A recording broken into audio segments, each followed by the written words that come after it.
Yeah, before we talk about as I mentioned, we saved this for last because we could just kind of laugh and scoff at it since everything big we've already covered going on in the world of wrestling. That's AEW and their Dynamite last week. But you mentioned that we might have to look at Uncle Dave, who may be still clinging on to some hope for this moribund organization that he has championed. He gave some star ratings to the big pay-per-view that they did about 10 days ago that nobody remembers to this day now. Well, it was, just a little over a week ago, and it feels like it was a lifetime ago. But Dave Meltzer's star ratings for Full Gear, AEW's pay-per-view extravaganza, the overbooked wrestling card of all time. Here they are for 0 Hour. Eddie Kingston defeating Jay Lethal. 3.5 stars. We didn't see it. We can't comment on that. We had no frame of reference from our own viewpoint. Well, certainly a promising opening to the pregame show, but the second match on that 0 Hour, Claudio Castagnoli defeating Buddy Matthews. 3.25 stars. Well, again, we didn't see it. Two fine young athletes. So, let's get to something that we have a frame of reference on. MJF and Samoa Joe defeated the Gun Club to retain the Ring of Honor Tag Team Championships that Samoa Joe is defending on behalf of Adam Cole, who can't wrestle. That we saw. Which I don't think they've ever defended in Ring of Honor once. 3 stars. So, all right. I mean, we can't. It was the story they were telling. If you were going by in-ring action, nothing sucked. They didn't nearly hospitalize anybody that I can remember. So that's right in the middle of the road for Uncle Dave these days, right? I guess so. 3 stars is kind of the middle of the road between 0 and 6. So then we get to the main card, Jim. Sting, Darby Allin, and Adam Copeland defeated, I'll give the results, Christian Cage, Luchasaurus, and Nick Wayne. 3.75 stars. Okay, I remember saying that was probably the best match of the night for professionalism and logic and cohesiveness and etc. So 3.75, that's pretty darn good. What's going to top that, though? That's what I'm scared of. Well, we're just getting going on this big card. Orange Cassidy defeated Jon Moxley. Oh, boy. In an international championship match. 4 stars. Oh, good God.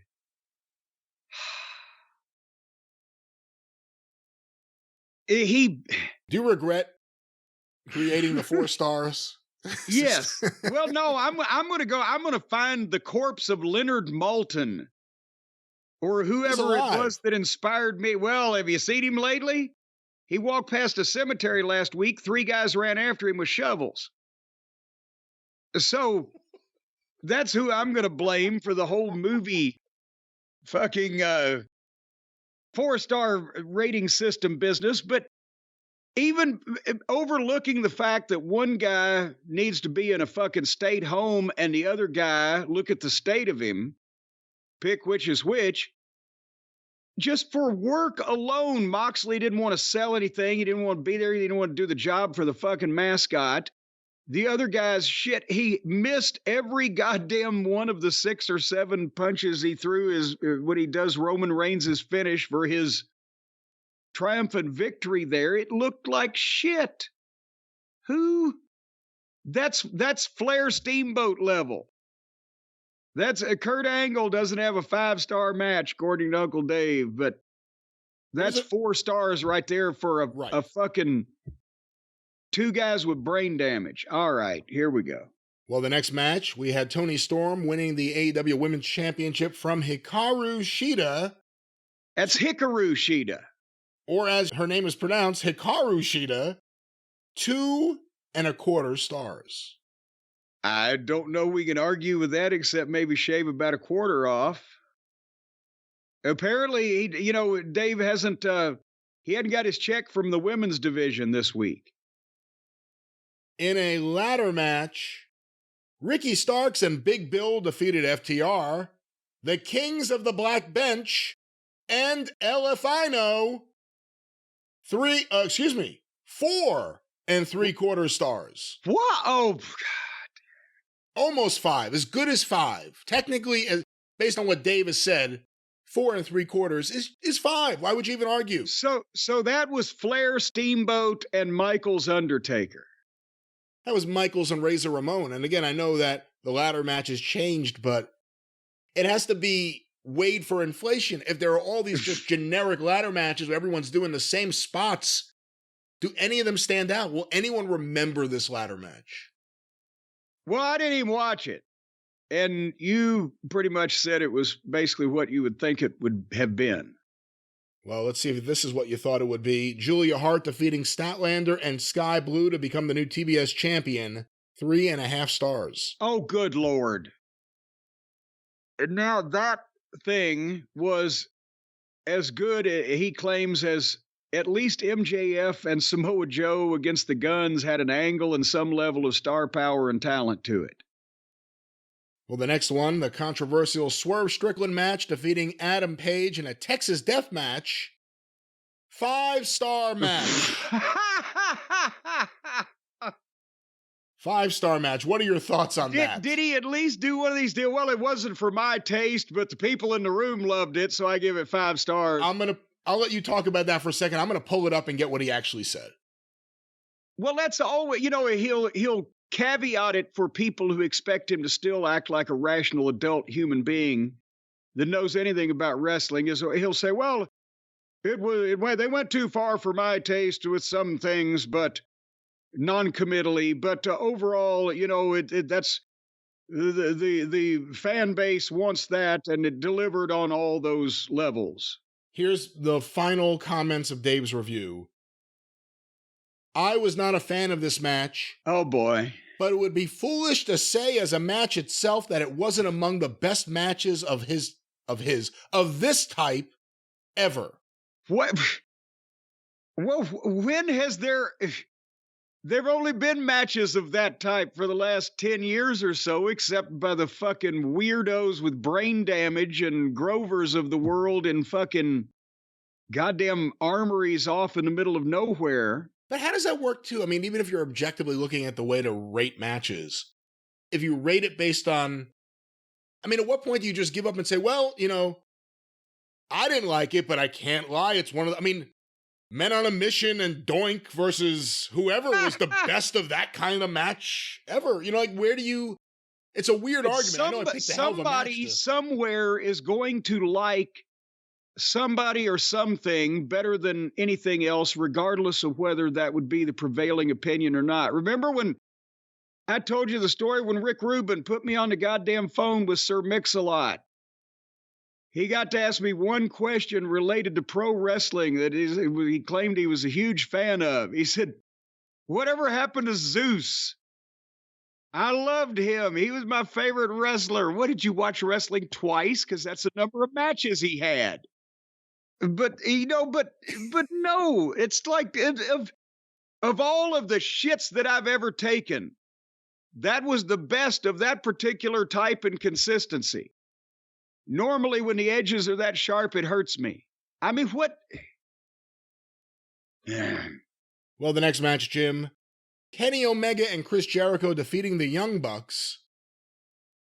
4 1/4 stars. For match story and execution, it was classic match level.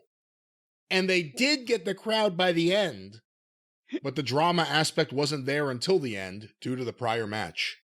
Not due to the fact that the Young Bucks aren't over anymore with fans. Well, and he's got to, again, you couldn't deny that nobody gave a shit for a lot of this, so he had to come up with some backstory. And story to classic match level. They're throwing fits like 12-year-old children. And they've already got heat with the people that's going to get heat with for acting like 12-year-old children in real life. So it's not going to boost anything or gain anything. It's going to give them a chance to go away so that Tony is not reminded every goddamn time they go out for the next month or two how bad they suck and that nobody wants to see them. And then they can figure out some smoke and mirrors to come back with something at somebody else's expense to fucking potentially get a reaction or just play with their friends in a long recurring angle that nobody wants to see. And finally, Jim, MJF defeated Jay White in 29 minutes and 41 seconds. Oh, boy. 4.5 stars. I mean, again, it's the rating system. If you can actually give the unprofessional, business exposing, distasteful, stupid match with phony props and whatever 5 stars, and then the world title match where the guy goes half an hour with one leg, gets 4.5. I don't know. I don't care about poor Dave anymore. I think, something's going on with his, is there something he's doing that's killing brain cells? Could he be putting some type of chemical formulation on his head on a regular basis that would be seeping into his scalp and preventing brain cells from multiplying? I don't know what you could be speaking of. The only images I've seen of Dave lately, he's wearing a baseball hat to cover, or it covers whatever. I'm just wondering, maybe it's too much sunlight. Is he getting thin up there? I don't know, but, I guess one last thing about all this. When you look at all the issues today with AEW, when you look at and again, there's so many issues and it all comes from the top and then the people the top surrounds himself with. But there have been issues for a long time, and everyone now is starting to see it. Everyone's starting to say something. Go back now, please. Go back and go through our archives. For all the times everyone said Jim was wrong and everything, we were calling this out before it happened. Now everyone's acting like because it's happening, they could talk about it. We were saying all these AEW problems were going to happen well before they happened. If you get, instead of a proper contractor, if you get 10 fucking yahoos with hammers and saws to build your house, they may make it to the fucking roof before the whole thing falls in. But, if you know anything about building a house, you can probably pick out those fucking guys before they've started off the foundation and say, well, they're not going to make it all the way. But, the indie mindset is working for a star rating. Whether it's Dave's rating or just the ratings that people will give it based on the way they've seen Dave rate matches, if we're being very honest about how this has all worked. AEW is a company working for the star rating. WWE isn't. And again, it's just one of the many problems with AEW, but it's almost a overarching issue with the protocol. It's an overarching issue with the mindset and the sensibilities of the top down. They're working for star ratings. I mean, not everyone. You hear MJF do like these press scrum things about how he's trying to do story, and unfortunately the story's been what it's been for a little while. But these guys are working for star ratings, and they're getting less and less popular by the day. Imagine that. Because that's the whole idea of rating the matches to begin with was how good they were when they weren't trying to be rated. They were having a match, and then you yourself said, well, that's great. It's like the movie. Was anybody ever trying to make a movie in Hollywood wondering what Leonard Maltin or TV Guide, whoever came up with the goddamn star system, was going to give it? They would crow about it afterwards. Got 4 stars in the Charlotte Observer. But it was who was starring in it and whether people were going to buy tickets to it and whether it was good or not enough to fucking make people come and see it. It wasn't about how many stars it was going to get. But now it's like they're doing movies to appeal specifically to the critics instead of the people that are going to pay to see them. All these fuckers get in free already because they work for the company. So they're having matches for themselves, and they're the ones not buying a fucking ticket. And for their sycophants, all the people who have that indie mindset and love that kind of thing. And as we've seen, I believe I predicted this long about the time of the first All In. How long can the crowdfunding go? How long can this number of people fanatically, financially support this company and these people in this endeavor, seeing the same shit all the time, and more of it now? It can't be the first ever big show every goddamn month, and then every week on TV, and then twice a week on TV, and going back to the same towns and the same buildings that diminishing crowds are gathering in. Because you haven't given even the audience you started with something new that they're interested in, and you've never given the audience that you've never gotten anything to be interested in, because it's fucking indie niche. When Ring of Honor went on TV with Sinclair, the goddamn original Ring of Honor fans were just horrified and mortified that we'd actually try to make more people watch the fucking show. And they hated everything. But meanwhile, so much goddamn bad, phony wrestling had already gone on that there was most of the existing wrestling fans that knew of something other than the WWE had mostly wandered away. Well, now they get national cable television and a lot of goddamn publicity and financial backing and money behind them. And people hear about it and they even sample it. And they don't come back because it looks gaga to them. They don't understand it. Who's on whose side? Why are these people doing this stupid shit? What are these, fucking children? And then they get Punk and he brings them a couple 100,000 and the children run him off. So that's where they're at. And again, I think there's an overall issue, especially with AEW, with the style. Not to say WWE style is perfect.